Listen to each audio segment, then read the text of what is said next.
ഈശോമിശിഹായ്ക്ക് സ്തുതിയായിരിക്കട്ടെ. ആത്മീയ ഭോജ്യത്തിലേക്ക് വീണ്ടും നിങ്ങളെ സ്നേഹപൂർവ്വം ക്ഷണിക്കുന്നു. നമ്മൾ വിചിന്തനം ചെയ്യുന്നത് ഒരു ക്ലാരിറ്റി നമുക്ക് വരുന്നത് നല്ലതാണ്. എവിടെയാണ് ശരിക്കുള്ള ആത്മീയത? ആരാണ് യഥാർത്ഥ ആത്മീയർ എന്ന് നാം തിരിച്ചറിയണം. ഇത് വരദാനങ്ങളിലുള്ളൊരു കാര്യമാണോ? ഇന്ന് ഒത്തിരി പേര് വരദാനങ്ങളുള്ളവരെ ആത്മീയരായിട്ട് കാണും. ഇനി അതിൻ്റെ അളവനുസരിച്ച് അവരെ കൂടുതൽ ആത്മീയതയുള്ളവരായി ചിത്രീകരിക്കാനുള്ള സാധ്യതയുണ്ട്. പക്ഷെ വചനം നമ്മെ പഠിപ്പിക്കുന്നത് ആത്മീയത, കറതീർന്ന ആത്മീയത വരദാനങ്ങളിലല്ല, അനുസരണത്തിലാണ്. അനുസരണം. വേറെ അത്ഭുതകരമായിട്ടുള്ള രോഗശാന്തികളോ ഒന്നും ചെയ്യാതിരുന്ന പല വിശുദ്ധരെക്കുറിച്ച് നമുക്ക് മനസ്സിലാക്കാൻ പറ്റും. അവരുടെ കറതീർന്ന അനുസരണം, അതുമൂലം വിശുദ്ധരായി മാറിയവർ. വിശുദ്ധ കൊച്ചുത്രേസ്യ അവർ സൂചിപ്പിച്ച ഒരു കാര്യമുണ്ട്. ഞാൻ കർത്താവിൻ്റെ കൽപ്പനകളെല്ലാം കൃത്യമായിട്ട് പാലിക്കുന്നത്, അതുപോലെ തന്നെ ഞാനെടുത്ത വ്രതങ്ങൾ അനുഷ്ഠിക്കുന്നത് ഒറ്റ കാര്യത്തിന് വേണ്ടി, എൻ്റെ പേര് സ്വർഗത്തിലുണ്ടാകണം, ജീവൻ്റെ പുസ്തകത്തിൽ എൻ്റെ പേരുണ്ടാകണം, എനിക്ക് സ്വർഗത്തിൽ പോകണം. അതല്ലാതെ വലിയ അത്ഭുതകരമായ കാര്യങ്ങൾ നടത്തി മനുഷ്യരുടെ ശ്രദ്ധ പിടിക്കാനുള്ള ഒരു ചിന്ത പോലും അവരുടെ മനസ്സിൽ വന്നില്ല. എന്നിട്ട് നമ്മൾ കാണുകയാണ് പ്രേക്ഷിതരുടെ മധ്യസ്ഥയായിട്ട് ഇന്ന് സഭ കാണുന്നത് വിശുദ്ധ കൊച്ചുത്രേസ്യയാണ്. നല്ല ആത്മീയതയുടെ ഒരു ഉടമയായിട്ട് വിശുദ്ധ കൊച്ചുത്രേസ്യയെ നമ്മൾ സ്വീകരിച്ചിരിക്കുന്നത് നമുക്ക് കാണാൻ പറ്റും. ഏതാനും ചില കാര്യങ്ങൾ ഇതിൻ്റെ വെളിച്ചത്തിൽ നമുക്ക് മനസ്സിലാക്കിയിരിക്കാം. ഒന്നാമത്തേത്, അനുസരണത്തിന് ഉദാത്ത മാതൃക എന്ന് പറയാവുന്ന ചില ബൈബിൾ കഥാപാത്രങ്ങളുണ്ട്. ഈ അനുസരണം വേണമെങ്കിൽ നമുക്കൊരു സാധാരണ പരമ്പരാഗതമായ രീതിയിലുള്ള ചില അനുസരണത്തെക്കുറിച്ച് നമുക്ക് ചിന്തിക്കാം. വേണമെങ്കിൽ ആത്യന്തികമായ അനുസരണം, ഇംഗ്ലീഷിൽ പറയും റാഡിക്കൽ ഒബീഡിയൻസ്. അത് വളരെ പ്രധാനപ്പെട്ടതാണ്. അതെന്താണ്, എങ്ങനെയാണ് നമുക്ക് ചെയ്യാൻ പറ്റും എന്നുള്ള കാര്യങ്ങൾ നാം മനസ്സിലാക്കിയിരിക്കുന്നത് നല്ലതാണ്. ഈ ആത്യന്തികമായ അനുസരണം നടത്തിയ ചില ബൈബിൾ കഥാപാത്രങ്ങളെ നമുക്ക് കണ്ടെത്താം. പുറപ്പാട് പുസ്തകം 7:6, 8:13.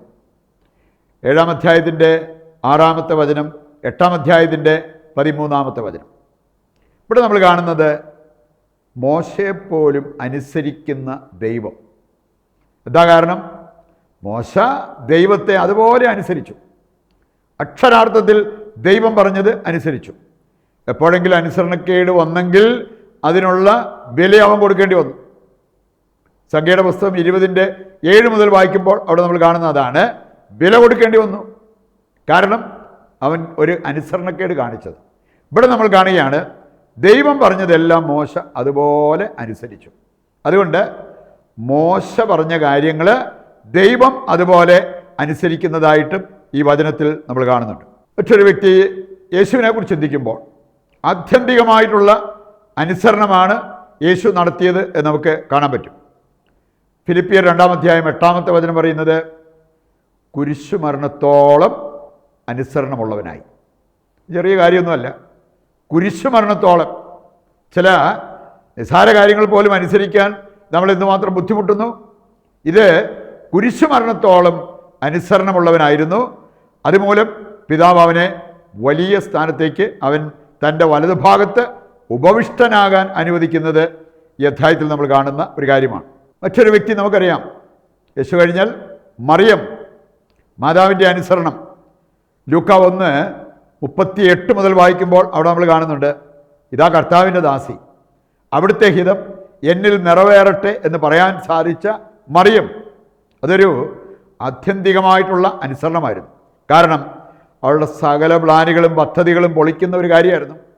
എന്നിട്ടും അവൾ പറഞ്ഞു, എൻ്റെ ഇഷ്ടമല്ല, അവിടുത്തെ ഇഷ്ടം നിറവേറട്ടെ.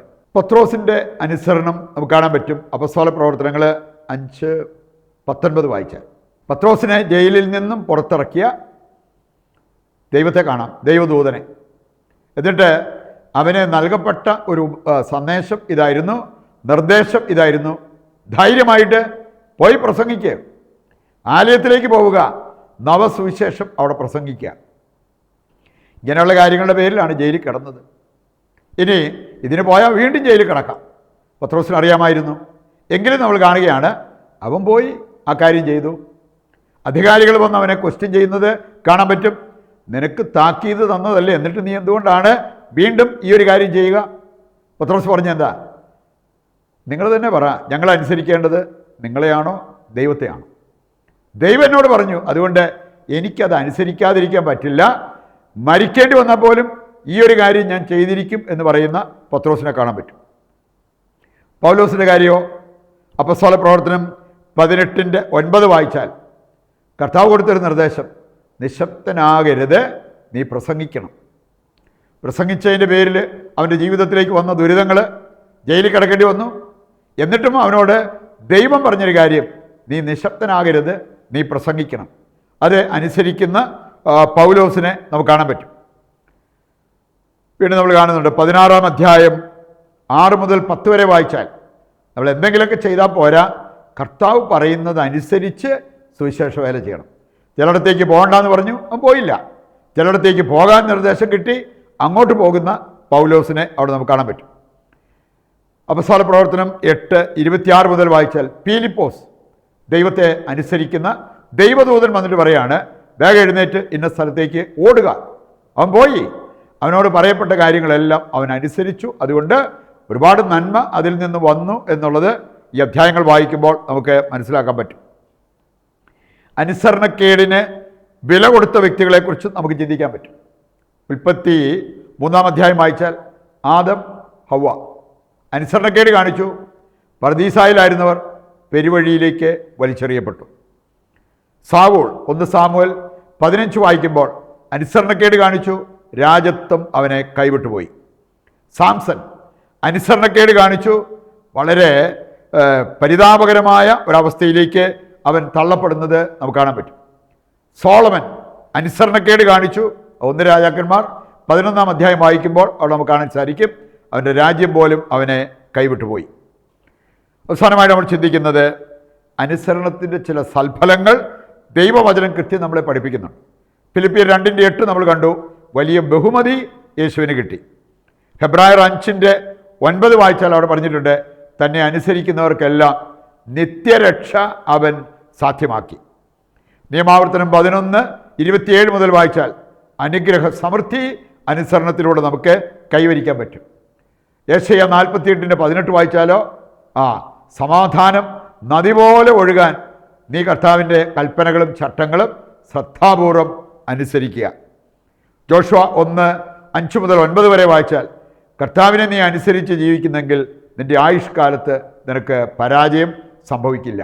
ഇത്രയും വലിയ കാര്യങ്ങൾ അനുസരണത്തിലൂടെ സംഭവിക്കാമെങ്കിൽ അതിലൂടെയാണ് നമ്മൾ ആത്മീയ മനുഷ്യരായി മാറേണ്ടത്. അതിനുവേണ്ട കൃപയ്ക്കായി പ്രതിഷ്ഠാ ജപത്തിൽ പങ്കുചേർന്ന് നമുക്ക് പ്രാർത്ഥിക്കുകയും ചെയ്യാം. ദൈവത്തിൻ്റെ വചനം സ്വീകരിച്ചവരാണ് നമ്മൾ. നമ്മുടെ എല്ലാ ആവശ്യങ്ങളെയും ദിവികാരുണ്യനാഥൻ്റെ മുമ്പിൽ സമർപ്പിച്ച് ഒരു നിമിഷം പ്രാർത്ഥിക്കാം. നിങ്ങളുടെയോ നിങ്ങളുടെ കുടുംബത്തിൻ്റെയോ നിങ്ങൾക്കറിയാവുന്ന മറ്റു വ്യക്തികളുടെയോ പ്രാർത്ഥനാ നിയോഗങ്ങളെ കർത്താവിൻ്റെ കരങ്ങളിൽ ഏൽപ്പിക്കുക. ദൈവം നമ്മുടെ പ്രാർത്ഥന സ്വീകരിച്ച് നമ്മുടെ ഉദ്ദിഷ്ട കാര്യങ്ങൾ നിറവേറ്റി തരുന്നു എന്നുള്ള വിശ്വാസത്തോടെ കർത്താവിനെ താഴ്ന്ന സ്വരത്തിൽ സ്തുതിച്ച് ദിവ്യകാരുണ്യത്തിൻ്റെ ആശീർവാദം നമുക്കിപ്പോൾ സ്വീകരിക്കാം. യേശുവേ നന്ദി, ഹല്ലേലൂയ. കർത്താവെ, ഞങ്ങളുടെ എല്ലാ ആവശ്യങ്ങളും അവിടെ ഏറ്റെടുക്കണമേ. ഞങ്ങളെയും ഞങ്ങളുടെ കുടുംബത്തെയും ലോകം മുഴുവനെയും അനുഗ്രഹിക്കുവാൻ അങ്ങ് തിരുവുള്ളമാകണമേ. യേശുവേ നന്ദി, യേശുവേ സ്തുതി.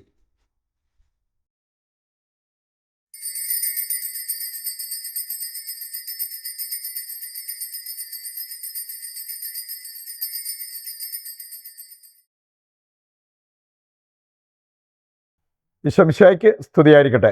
മറ്റൊരു എപ്പിസോഡുമായി നാളെ വീണ്ടും നമുക്ക് ഒന്നിക്കാം. ദൈവം നിങ്ങളെ സമൃദ്ധമായി അനുഗ്രഹിക്കട്ടെ.